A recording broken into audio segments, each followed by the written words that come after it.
শুভ সকাল বন্ধুরা, নতুন একটা দিনে নতুন সকালে আপনাদের সকলকে স্বাগত জানাই আমার বঙ্গমা চ্যানেলে।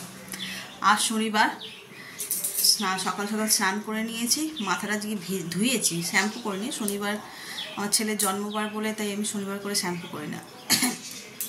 কাল শ্যাম্পু করবো, কিন্তু ঘেমে যাই তো মাথার চুলগুলো চটচট করে, ওই জন্য মাথাটা আজকে ধুলাম। আর শনিবার মানেই কেমন সেই এখনও আমার ওটা হয়, জানি না কার কার হয়, রবিবার আসার অপেক্ষায় শনিবারটাও যেন বেশ আনন্দময় হয়ে ওঠে। খুব খুব ভালো। আগে তো যখন ছোটো ছিলাম তখন শনিবার দিনকে যখন স্কুল থেকে ফিরতাম হাফ ছুটি করে না, তখন হাফ ছুটি হতো শনিবার, সেই যে বাড়ি ফিরতাম বন্ধুদের সঙ্গে আড্ডা গল্প করতে করতে এত আনন্দ হতো যে আজকে ওই হাফ ডে মানে 2টোর সময় ছুটি হতো, সেই 2টোর পর থেকেই যেন আমাদের হলিডে শুরু হয়ে যেত। বেশ মজার ছিল ছোটোবেলাগুলো, আমার নয় আপনাদের সকলেরই। তো চলো আজকে এই সকালবেলা স্নান করে ঘর থেকেই দিনটাকে শুরু করছি। চলো রান্নাঘরে যাই। রান্নাঘরে তো দিদি সব এই যে রান্নাঘরে দিদি সব বাসন মেজে দিয়েছে, এখন কাজ হচ্ছে এগুলো গোছানো। আর এই কাজটা এত বিরক্তিকর লাগে আমার, গোছাতে গেলেই যে বাসন গোছানোর সময় যে ঝনঝন ঢন ঢন আওয়াজ হয় না, আমার ওই আওয়াজটা একদম সহ্য হয় না। তো চলো আস্তে আস্তে, আচ্ছা চলো তোমাদের দেখাই আমি পারি কি না আস্তে আস্তে কেয়ারফুলি গোছাতে।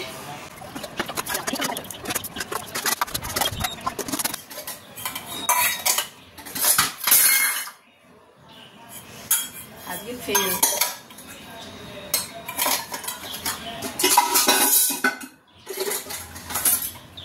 এত আস্তে আস্তে কাজ করা যায় না, তাড়াহুড়োর সময় সব খেয়ে কাজে যাবে, তাড়াহুড়ো করে করি, তাও আজ একটু আস্তে আস্তে করছি, তাতেও হচ্ছে না, ঝনঝন হয়ে যাচ্ছে।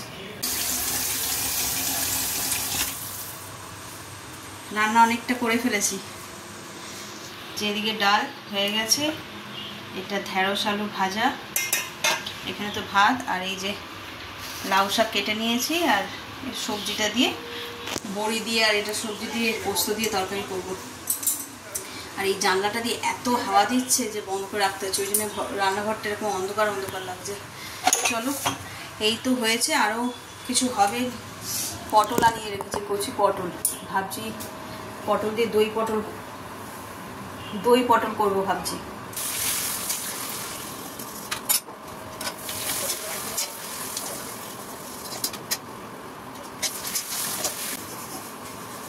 পাঁপড়টা ভাজতে ভাজতে মনে পড়ে গেল, এইবার রথ আসছে, রথে এই যে পাঁপড় ভাজা পেঁয়াজি এইসব খাওয়া হবে। আমি যখন পুরোনো বাড়িতে ছিলাম আমাদের ওইখানে একটা বড় রথের মেলা হতো, ওই মেলায় এই পাঁপড়, এইটা তো ছোট মেলার পাঁপড় তো জানো এইরকম বড় থালার মতন বড় বড় পাঁপড়, ওই পাঁপড় বিক্রি হতো।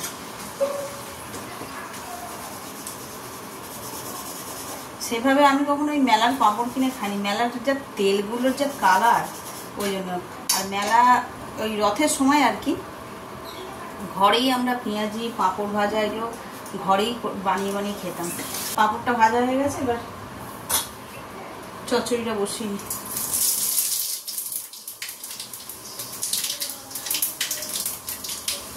5 ফোড়ন আর শুকনো লঙ্কা কড়াই ফোড়ন দিয়ে দেবো, দিয়ে সবজিটা দিয়ে নিই, দিয়ে আর পোস্ত বাটা দিয়ে করি।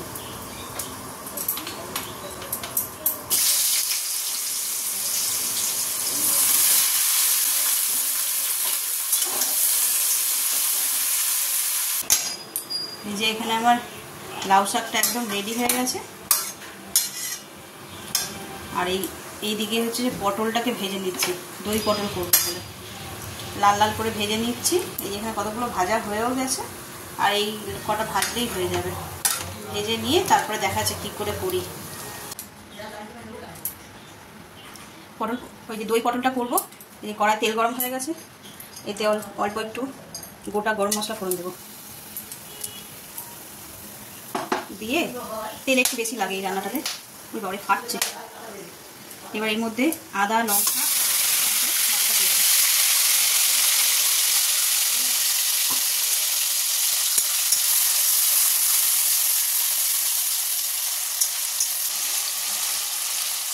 নুন, হলুদ,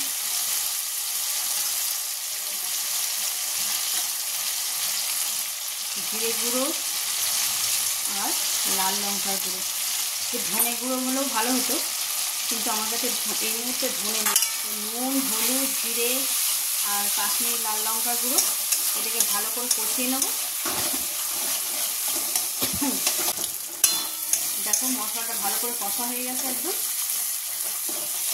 তেলও ছেড়ে দিয়েছে। এরপর এর মধ্যে দিয়ে দেবো দইটা।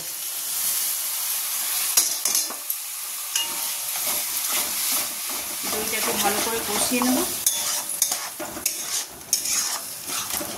আর দেবো এতে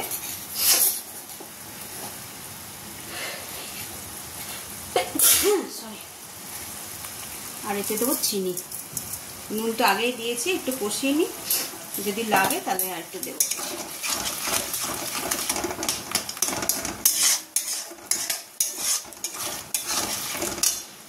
এরপর ভেজে রাখা পটলগুলোতে দেবো। এটা যেহেতু ভালো করে ভাজা রয়েছে, অর্ধেক সিদ্ধ হয়েই গেছে।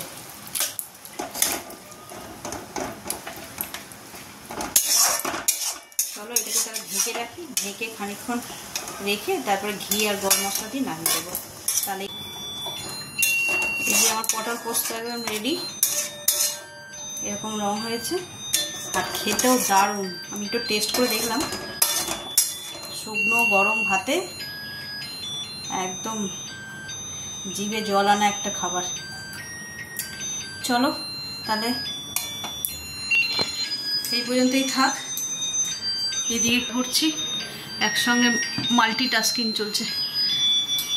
অ্যাকচুয়ালি যা গরম, যত তাড়াতাড়ি পারি কাজগুলোকে সেরে একটু ঘরে বসে রেস্ট নেওয়ার জন্য। বিকেলবেলায় ঘুম দিয়ে উঠে ছাদে এসছি গাছে জল দেবো বলে। গাছে জল দেবো, লাইটটা কে জ্বালালো?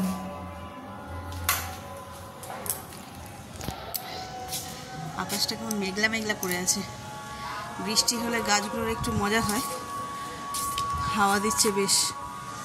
চলো তাহলে দেরি না করে আগে গাছে জলগুলো দিয়ে দিই। কী অবস্থা, সকালেও জল দেওয়া, দেখো তাও গাছগুলো কীভাবে নেতিয়ে গেছে। এদিকে গাঁদা গাছগুলোও সব নেতিয়ে গেছে।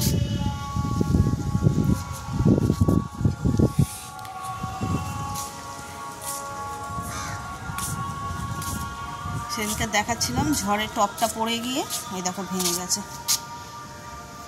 যাওয়াও হচ্ছে না, একটা টপ কিনতে হবে।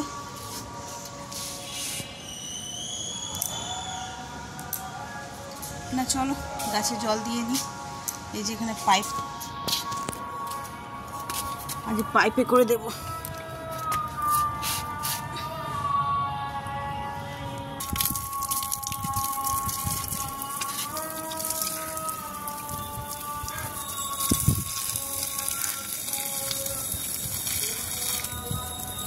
এই যে গাঁদা গাছটা দেখছো, এই গাঁদা গাছে তো ফুল এখন হবে না, তবে যখন বর্ষা পড়বে, বর্ষা পড়লে এই গাঁদা গাছটা দিয়ে ডাল কেটে কেটে বসিয়ে দেবো, অনেক গাছ হয়ে যাবে।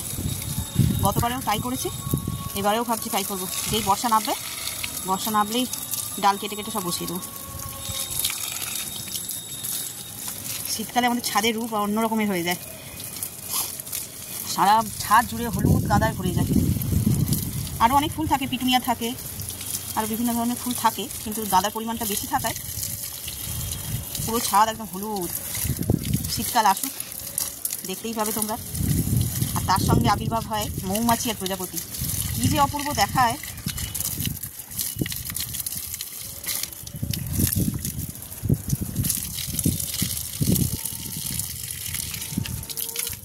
গাছগুলো পুরো নিতিয়ে গেছে, দেখো জল পাওয়ায় কি সুন্দর দেখাচ্ছে।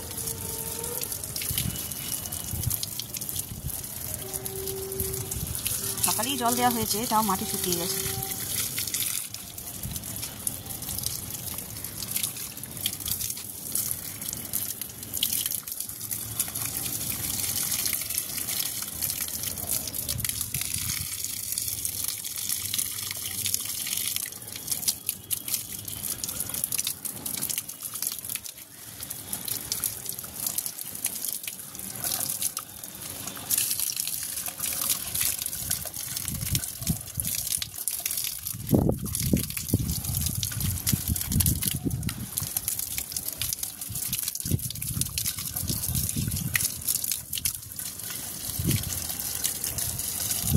একটা ডাল ভেঙে গেছিলো ফুল তুলতে গিয়ে, সেটাকে আমার ছোটো দেওয়ার নিয়ে এসে এখানে বসিয়ে দিয়েছিলো, সেটাতেই হয়েছে।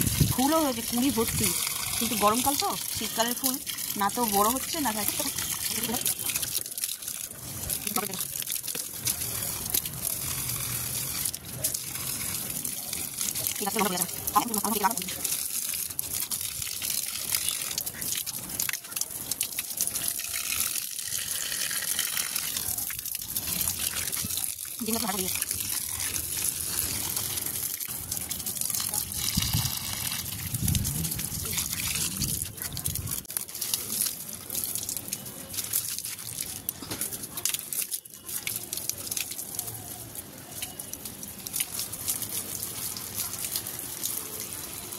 ছোটোবেলায় এই গাছ দিয়ে ঝুলন সাজাতাম, এখনকার আরও অনেক রকমের ভ্যারাইটি থাকতো।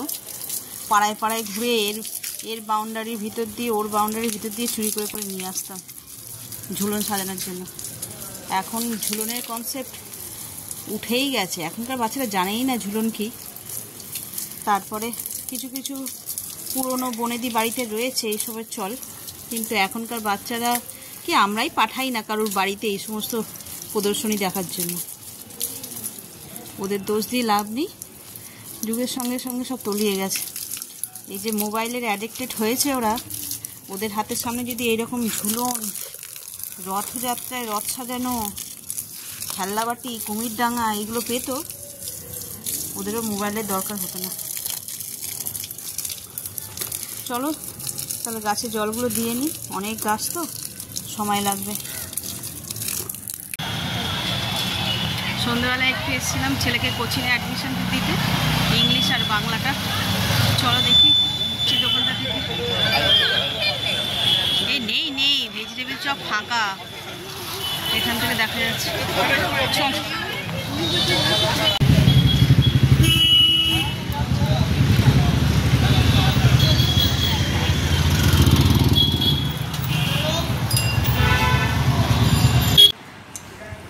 ওখানে তো ফুচকার দোকানে যা লাইন, দাঁড়িয়ে দাঁড়িয়ে চলে এলাম। ওই গরমে দাঁড়ানো যায়? এই যে ঘরে এসছি, এসে একটু হাত মুখ ধুয়ে নিলাম, নিয়ে আর করবো। ওই যে চলো, এই যে বেবিকর্ন, মাশরুম এগুলোকে বয়েল করে রেখেছি, এগুলোকে একটুখানি সটে করে সস দিয়ে এখানে কড়াও বসিয়ে দিয়েছি। চলো তাহলে করে নিই চট করে। এই যে কড়াই তেলটা গরম হয়ে গেছে, অল্প একটু পেঁয়াজ দেবো,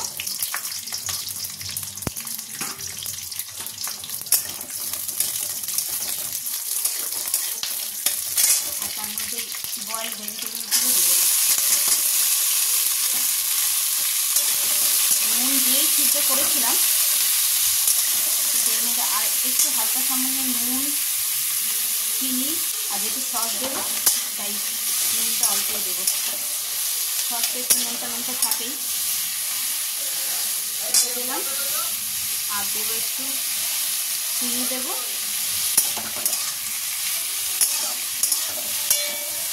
আর এখানে এই সসটা দেবো, শেজওয়ান কেচাপ এটা দেবো, অল্প একটু সয়া সস দেবো, আর দেবো কিষানে সুইট অ্যান্ড স্পাইস এই সসটা দিয়ে হালকা করে সটে করে দিয়ে দেবো। এটা নিয়েও ভালো, দেখো লুকটা এরকম হয়েছে। এটা আর একটু শুকনো শুকনো হবে, হলেই বেশি রেডি।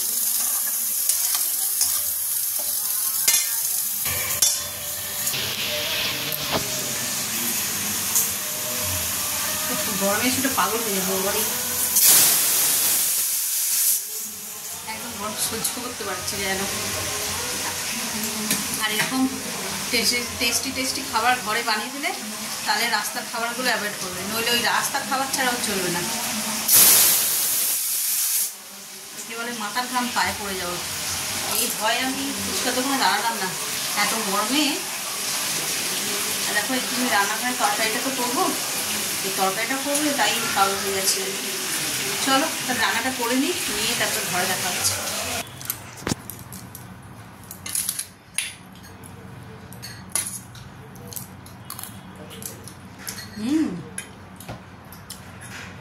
দারুণ খেতে। তো ভালো লাগে না? ফুচকা ফুচকা টুচকা তো রোজই খাওয়া হয়। ও এইটুকুনি করতে কালঘাম ছুটে গেল। একটু এসিতে বসে নিই, বসে খাই, খেয়ে তারপরে যাবো তরকারি করতে। আবার শরীরের মধ্যে আরেকটু এনার্জি নিয়ে নিই। খুব গরম, বাইরে আবার ঝড় উঠেছে। ঝড় উঠলে আমাদের তো মজা লাগেই যে ঝড় উঠেছে, ওয়েদারটা নরম হবে।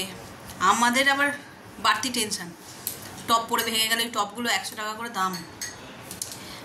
কয়েকদিন আগেই এগুলোকে চেঞ্জ করা, প্লাস্টিকের টপ ছিল, সেগুলোকে চেঞ্জ করে করে সব মাটির টপ আনলো। ওই একটা ভেঙে গেছে, আবার যদি ঝড় উঠে আবার পড়ে যায়, পড়ে গিয়ে ভেঙে ঠেঙে যায়। দেখো চুলগুলো পুরো ভিজে গেছে, এখানে ভিজে একদম চ্যাপচ্যাপ করছে। উফ, সিঁদুর গলে গেছে। চলো খেয়ে নিই, আর এসিতে বসে একটু আরাম করে নিই, তারপরে তরকারি করবো। গরমের অবসান, ঝমঝম করে বৃষ্টি নেমেছে।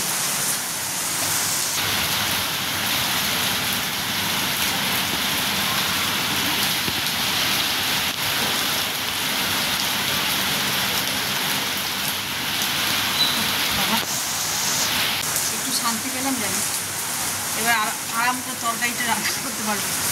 বললাম না, এটা খেতে খেতে এসিতে বসেছিলাম। চলো